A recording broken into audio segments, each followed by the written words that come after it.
எல்லாருக்கும் வணக்கம். இன்னைக்கு ஒரு குட்டி கதை பார்க்கலாம் வாங்க. ஒரு ஊரில் 2 நண்பர்கள் இருந்தனர்.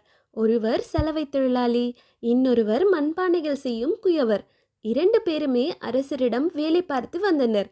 ஒரு நாள் 2 பேருக்கும் இடையே சண்டை ஏற்பட்டது. அவர்கள் தங்கள் குறைகளை தாங்களாகவே தீர்த்து கொள்ளாமல் அரசரிடம் ஒருவர் பற்றி ஒருவர் குறை கூறிக்கொண்டே இருந்தனர். மண்பானை செய்யும் குயவர் சலவை தொழிலாளியை அரசரிடம் வசமாக சிக்க வைக்க வேண்டும் என எண்ணி அரசரை பார்த்து, அரசரே, நமது பட்டத்து யானை கருப்பாக இருக்கிறது. யானையை சலவை தொழிலாளியிடம் கொடுத்து வெளுக்க செய்ய சொல்லுங்கள் என்றார். அரசர் மிகப்பெரிய முட்டாளாவார்.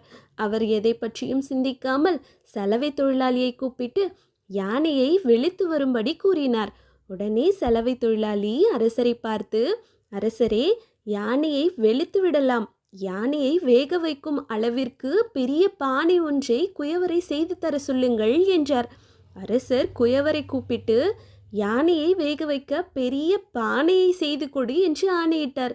குயவர் திரு திருவென விழித்தார். இறுதியில் இருவரும் சந்தித்தனர். உன்மேல் நானும் என்மேல் நீயும் குறை கூறி மாட்டிக்கொண்டோமே, இதனால் நம் இருவருக்குமே துன்பம். இனிமேல் இது போல் நடக்கக்கூடாது. நம் தவறுகளை நாமே திருத்திக் கொள்வோம் என்றார்கள். இருவரும் முன்பு போலவே நண்பர்கள் ஆனார்கள்.